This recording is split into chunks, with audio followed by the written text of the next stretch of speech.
গোল করিলেই নয়, গোল করিলেই নয় একটা ইস্টবেঙ্গলের সমর্থকদের একটা ধারণা নিয়ে একটু আলোচনা করব। মানে আমি দেখছি যে গতকাল ভারতীয় জাতীয় দলের যে স্কোয়াড ঘোষণার পর থেকেই বিভিন্ন ইস্টবেঙ্গল ফ্যান বিভিন্ন সোশ্যাল মিডিয়ায় এটা ওটা দাবি করছে। তার মধ্যে দুটো খুব কমন দাবি, কোথায় বিষ্ণু কোথায় ডেভিড। তো বিষ্ণু নিয়ে আমি আগে অনেক একাধিক আলোচনা করেছি যে কেন ওর কোনো ভবিষ্যৎ নেই, মানে টেকনিক্যাল কারণে আমি বলেছি। তো সেই বিষয় নিয়ে আর আমি তর্কে যেতে চাই না, বরঞ্চ ডেভিডের বিষয়টা নিয়ে একটুখানি সামগ্রিক আলোচনা করব। আর বিষ্ণু নিয়ে কেন আমি তর্কে যেতে চাই না, দেখুন তর্কে কে যায়, যার খুব সময়ের তাড়া রয়েছে, মানে খুব শীঘ্রই যাকে তার মতামতটাকে প্রতিষ্ঠিত করার একটা তাড়া থাকে যে আমাকে করতেই হবে, মানে আগামী 5 মিনিটের মধ্যে আমার মতামতটাকে আমাকে প্রতিষ্ঠিত করতে হবে। তাই তো তার সেরকম দুটো ব্যক্তি থাকে, একটা তর্ক হয়। তো আমার না কোনো তাড়া নেই, আমার কোনো তাড়া নেই। আমি আমার চ্যাট ফোরাম গত 7 বছর ধরে চালাচ্ছি। অনেকে আছে আমার চ্যাট ফোরামে যারা প্রথম দিন থেকেই আছে। তো তারা কেউ কেউ অনেক কিছু 1 বছর বাদে উপলব্ধি করেছে, কেউ 2 বছর বাদে উপলব্ধি করেছে। তো আমার কোনো তাড়া নেই বা আমার মতামতের কোনো তাড়া নেই। আমি যেটা মতামত প্রকাশ করেছি কোনো একটা বিষয়ে, সেটা ভেবেচিন্তে প্রকাশ করেছি। সুতরাং সেই মতামত কবে প্রতিষ্ঠিত হবে সে নিয়ে আমার বিন্দুমাত্র তাড়া নেই। 5 মিনিট বাদে হতে পারে, 5 মাস বাদে হতে পারে, 5 বছর বাদে হতে পারে। তাই বিষ্ণু নিয়ে আমি আর কোনো আলোচনা করবো না, বরং যে ডেভিড নিয়ে একটু আলোচনায় আসি। আমি দেখছি অনেকেই বলছে যে ডেভিড এতগুলো গোল করেছে, ওকে কেন ফরওয়ার্ড হিসেবে নেওয়া হলো না। তো ফরওয়ার্ড হিসেবে ব্যাপারটাকে আমরা একটুখানি এইভাবে ভাবি যে ফরওয়ার্ডে কারা খেলে। বিভিন্ন সিস্টেম আমরা দেখে এসেছি বছরের পর বছর। সেখানে উইঙ্গার ফরওয়ার্ডের আগে কনসেপ্ট ছিল 4-4-2-তে, আর এখন আধুনিক ফুটবলে আমরা মাঝে মধ্যেই দেখি একটা ফরওয়ার্ড নিয়ে খেলা হয়, যেটাকে আমরা নাম্বার 9 বলি। তো সেই সিস্টেমটা এখন এই মুহূর্তে খুব চলছে, এক ফরওয়ার্ডের ব্যাপারটা। তো এক ফরওয়ার্ডের খেলাটা, মানে যে নাম্বার 9-এ খেলা, তার কিছু বৈশিষ্ট্য থাকে, মানে কিছু রোলস অ্যান্ড রেসপন্সিবিলিটিস থাকে। গোল করাটা অবশ্যই তার মধ্যে একটা অন্যতম, কিন্তু আরও অনেক রোলস অ্যান্ড রেসপন্সিবিলিটিস থাকে। তো আমি কিন্তু অনেক দিন ধরেই বলেছি, আমি এবং মুষ্টিমেয় কিছু ইস্টবেঙ্গল ফ্যান আমার চ্যাট ফোরামে, আমরা বহুদিন ধরে এই জিনিসটা বলার চেষ্টা করছি যে ডেভিডের মধ্যে কিন্তু নাম্বার 9 হওয়ার যোগ্যতা নেই, মানে এই মুহূর্তে নেই। মানে নাম্বার 9 হতে গেলে যে স্কিল সেটগুলো আপনার থাকতে হবে। আপনার এখন ইস্টবেঙ্গল ফ্যানের অনেকের ধারণা স্কিল মানে dribbling. Dribbling is one of the skills. মানে ধরুন আপনি একটা গান, একটা গায়ক, তো আপনাকে সুর, তাল, লয়, বিভিন্ন ব্যাপারে আপনাকে স্কিল অর্জন করতে হয়। মানে এমন নয় যে শুধু আপনি তান করছেন সেটা স্কিল। অনেকের ধারণা যে গানে তান করে, যে খেয়ালের শেষে যে একটা তান করে না, সেই তানটা স্কিল না, পুরো ব্যাপারটাই স্কিল। বিভিন্ন অংশ রয়েছে স্কিলে, কোন ব্যাপারে আপনার স্কিলটা রয়েছে। তো তেমনই একজন নাম্বার 9-এর ক্ষেত্রে তার একাধিক ব্যাপার থাকে, একাধিক রোলস অ্যান্ড রেসপন্সিবিলিটিস থাকে, এবং তার মধ্যে গোল করাটাও থাকে। এবং গোল কি শুধু নাম্বার 9 একা করে তা নয়, আজকের আধুনিক ফুটবলে অনেকেই গোল করতে পারে, মানে অ্যাটাকে যেতে পারে। এবং ডিফেন্সও আগেকার দিনের মতনই যে শুধু ওই 3-4 জন যারা পেছনে থাকবে তারাই ডিফেন্ড করবে, বাকিরা করবে না। এখন এই যে অনেকে বলছে যে ডেভিড কেন সুযোগ পেল না, তো আমি যেটা বলছি হচ্ছে যে ডেভিডের মতো নাম্বার 9-এর গুণগুলো নেই। তো তারা বলছে তাহলে বাকিরা কি ডেভিডের থেকে বেটার? দেখুন, বাকিরা যারা সুযোগ পেয়েছে তাদের মধ্যে কয়েকজন আছে যারা উইঙ্গার ফরওয়ার্ড। তাদের উইং ফরওয়ার্ড হিসেবে আমরা খেলতে দেখে আসছি বহুদিন ধরে আইএসএল এবং ভারতীয় জাতীয় দলের হয়ে। আর 1-2 জন বোধহয় রয়েছে যাদেরকে হয়তো কোচ মানে হলো খুব সম্ভবত নাম্বার 9 হিসেবে খেলাবে। এখন তারা কি দারুণ শিক্ষিত নাম্বার 9? না, তারা দারুণ শিক্ষিত নাম্বার 9 নয়, তারা স্বল্প শিক্ষিত, কিন্তু তাদের শিক্ষাটা ডেভিডের থেকে বেশি নাম্বার 9 হিসেবে। মানে ব্যাপারটা তাহলে এরকম দাঁড়ালো যে যারা হয়তো 4 জনের মধ্যে যে 1-2 জন হয়তো নাম্বার 9 হিসেবে খেলতে পারে, তারা নাম্বার 9 হিসেবে খুব একটা জুৎসই নয়, মানে খুব একটা জোরালো নাম্বার 9 নয়, খুব একটা শিক্ষিত নাম্বার 9 নয়, কিন্তু তথাপি তাদের শিক্ষার মানটা ডেভিডের থেকে অনেক বেশি নাম্বার 9 হিসেবে। আর উইঙ্গার ফরওয়ার্ড যদি বলেন, উইং ফরওয়ার্ড হিসেবে যারা রয়েছে তারা কিন্তু মানে ডেভিডের থেকে অনেক বেশি কার্যকরী, অন্তত তাদের অভিজ্ঞতা রয়েছে এবং তাদের প্রমাণও রয়েছে, এভিডেন্সও রয়েছে যে তারা উইঙ্গার ফরওয়ার্ড হিসেবে অনেক বেশি অভিজ্ঞ এবং কার্যকরী ভারতীয় ফুটবলে, অন্তত আইএসএলে, জাতীয় দলের পর্যায়ে আমরা দেখে এসেছি। সুতরাং এই হলো ডেভিডের ব্যাপার। এখন আপনি তাহলে একজন আমার চ্যাট ফোরামে একজন বলছে যে ভারতে কি তাহলে এই মুহূর্তে কোনো নাম্বার 9 নেই? না, সত্যি নেই। মানে আপনার সিনিয়র লেভেলে যারা খেলছে তারা কেউ নাম্বার 9 নয়, মানে মানে জোরালো ভালো নাম্বার 9 নেই। তাহলে কি করণীয়? মানে সে বলছে তাহলে কি আমাদের কি এখানে গ্রামে গঞ্জে খুঁজতে হবে নাম্বার 9? খুঁজতে পারেন, স্কাউট করতে পারেন, কিন্তু আপনি একদম মানে ন্যাশনাল টিমের হয়ে খেলার মতো নাম্বার 9 পাবেন না। আপনি যাদেরকে পাবেন তাদেরকে আপনি জুনিয়র পর্যায়ে পাবেন। যেমন ইস্টবেঙ্গলে আছে একটা ভালো ছেলে আছে দেবজিৎ রয়, কিন্তু দেবজিৎ রয়কে আপনাকে সময় দিতে হবে, 2-3 বছর ধরে আপনাকে গ্রুম করতে হবে। কেন আমি দেবজিৎ রায়ের নাম বললাম, এরকম আরও বিভিন্ন টিমে থাকতে পারে, বাংলাতেও থাকতে পারে বিভিন্ন।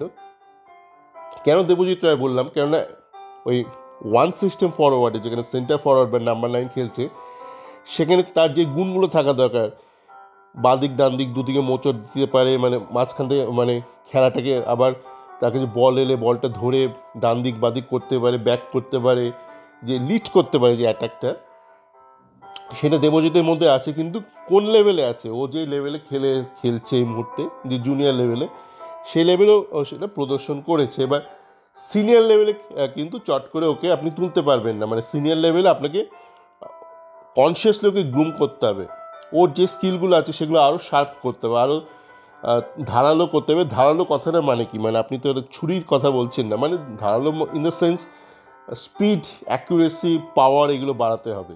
আমরা যখন ধারালো কথাটা বলি, একটা ভেগ কথাবার্তা, একটা কোয়ালিটেটিভ কথাবার্তা, একটা কাব্যিক কথাবার্তা, মানে সেটা কীভাবে প্রযোজ্য বা কোয়ান্টিফাই করতে হবে। কোয়ান্টিফাই ইন দ্য সেন্স হচ্ছে যে আমি যখন বলছি তাকে আরও ধারালো হতে হবে, মানে তার স্পিড অফ অপারেশন। কিন্তু স্পিড বলতেও মানুষের ভ্রান্ত ধারণা আছে। মানুষ ভাবে ফুটবলার যে যত জোরে দৌড়াবে সে তত স্পিডি। স্পিড সেটা অবশ্যই একটা স্পিডের একটা একটা অঙ্গ, মানে খেলোয়াড়ের, কিন্তু স্পিড অফ এভরিথিং, মানে আপনি যে স্পিডে ভাবছেন, যে স্পিডে প্রত্যেকটা কাজ করছেন। আপনি ধরুন একটা বল ধরছেন, ধরে বলটা কন্ট্রোলে আনলেন। আপনি যদি একটা প্লেয়ারের বল ধরা ছাড়ার বিভিন্ন যে অ্যাক্টগুলোকে যদি আলাদা আলাদা করে স্প্লিট করেন, অ্যাক্ট 1, অ্যাক্ট 2, অ্যাক্ট 3, যদি একসাথে সব কিছু করছে না, বলটা ধরছে, ডান দিক বাদিক তাকাচ্ছে, মুহূর্তে ভাবছে, বলটা ছাড়ছে, প্রত্যেকটা অ্যাক্ট যদি আপনি ভাবেন, প্রত্যেকটা অ্যাক্টে আপনার স্পিডটা বাড়াতে হবে, অ্যাকুরেসিটা বাড়াতে হবে, পাওয়ার বাড়াতে হবে। পাওয়ার মানে আমি কী বলতে চাইছি, পাওয়ার মানে হচ্ছে আপনি যে বলটাতে পাসটা দিচ্ছেন, স্পিডটা আপনার বাড়াতে হবে। স্পিড বাড়ালে আপনি যেটা মোমেন্টাম বলে, মাস মাল্টিপ্লাইড বাই ভেলোসিটি, মোমেন্টাম আপনি বেড়ে যাবে বা স্ট্রেংথ বেড়ে যাবে। তো এই প্রত্যেক ব্যাপারে কিন্তু আপনাকে কাজ করতে হবে। এরকম আরও একাধিক থাকতে পারে ভালো জুনিয়র যারা শিক্ষিত, জানি না এরা কোত্থেকে এরা শিক্ষা পেয়েছে আমি জানি না, কেননা এটাও একটা দেশের প্রবলেম। আপনি ধরুন গোটা দেশ জুড়ে স্কাউটিং করছেন, স্কাউটিং করে আপনি তো জাস্ট কী পাবেন, যেটা আমি বলেছিলাম, হান্টিং আর যে এগ্রিকালচার, আপনি হান্টিং করে কত ফল সংগ্রহ করবেন? সেই জন্য তো এক সময় মানুষকে হান্টিং ছেড়ে এগ্রিকালচারে যেতে হলো, চাষ করতে হলো। মানে হান্টিং করে তো আপনি কনসিস্টেন্টলি প্রচুর সংখ্যক খাদ্য পাবেন না, আপনাকে সেক্ষেত্রে এগ্রিকালচার করতে হবে। মানে আপনাকে সচেষ্ট হয়ে কনসিয়াসলি আপনাকে একটা এডুকেটেড ডেভেলপমেন্ট করতে হবে, আপনাকে ফসলের একটা গ্রোথ করতে হবে। তো এইভাবে কিন্তু আপনি কনসিস্টেন্টলি নাম্বার 9 পাবেন জাতীয় টিমের জন্য ভবিষ্যতে। আর এই মুহূর্তের জন্য দুর্ভাগ্যবশত নেই। এবার আমি শুধু যে ইস্টবেঙ্গল ফ্যানরা এই ধরনের মতামত পোষণ করছেন তা না, আমি দেখছি অনেক সাংবাদিকও এই ধরনের প্রশ্নগুলো করে, দেখে খুব লজ্জা লাগে। কেননা এই ধরনের সাংবাদিকরা যখন এই বিদেশি কোচদের করে, যেমন অস্কার, দেখুন একজন বিদেশি কোচ, একজন স্প্যানিশ কোচ, সে বাপের জন্মে ইউরোপে চাকরি পেল না। তো বুঝতে পারছেন তো, মানে সে কতটা নিম্নমানের হলে সে নিজের দেশে নিজের কন্টিনেন্টে চাকরি পায় না। তো তাও ভালো, মানে এই কোয়াদ্রাতের থেকে বেটার। কোয়াদ্রাত আবার কোথাও চাকরি পায়নি ওই বেঙ্গালুরু ছাড়া, ইস্ট বেঙ্গলে আসার পূর্বে। এটাও বাংলাদেশ, মালদ্বীপ এই সব জায়গাতে কাজকর্ম করেছে, মানে ইউরোপে পাত্তা পায়নি ঠিকই, কিন্তু অন্তত ভারতীয় সাবকন্টিনেন্টে পেয়েছে। তো এই ধরনের কোচদেরকে যখন প্রশ্নগুলো করে যে আপনি দিয়ামান্টাকসের বদলে কেন ডেভিডকে খেলাচ্ছেন না, ডেভিড তো সমসংখ্যক গোল করেছে দিয়ামান্টাকসে, তখন মানে লজ্জা লাগে ভারতীয় হয়ে।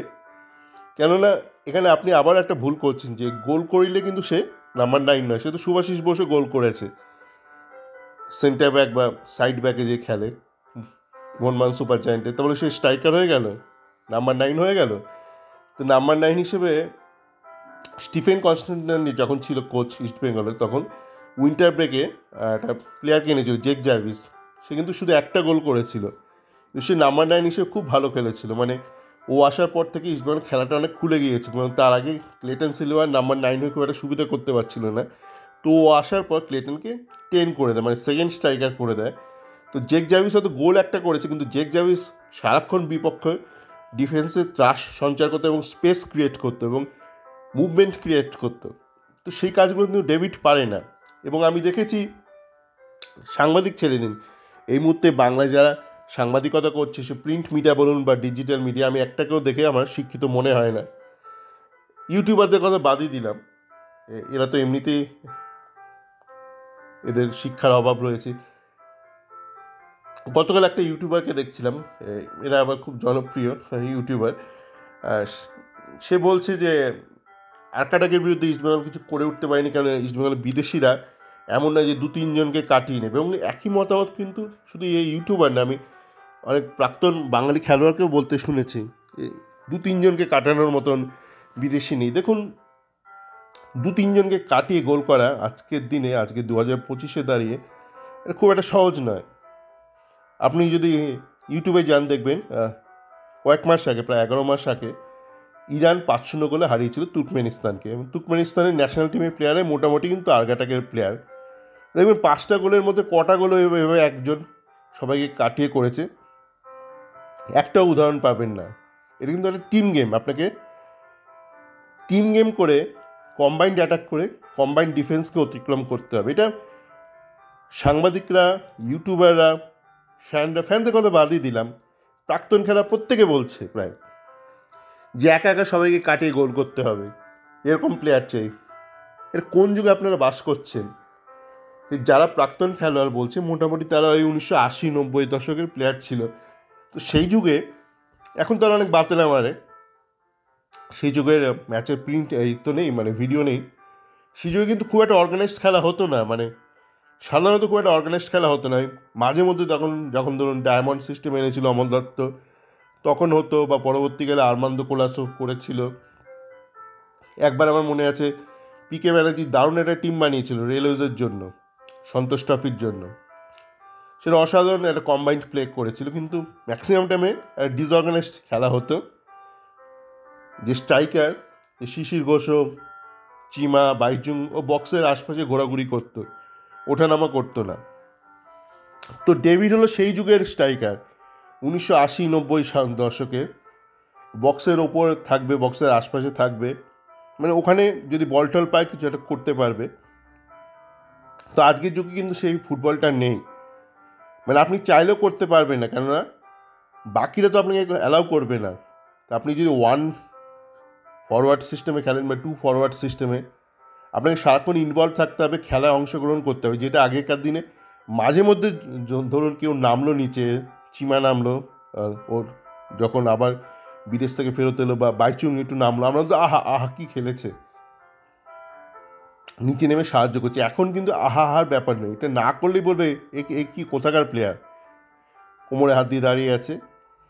তো সেই জন্য বলছি যে এই যে নাম্বার 9কে সারাক্ষণ খেলতে হবে, তার পজিশন অনুযায়ী খেলতে হবে, তার সাথে গোল করলে ভালো, না করলেও ঠিক আছে, বাকিরা গোল করে দেবে, সেই ব্যাপারটা কিন্তু ডেভিডের মধ্যে নেই।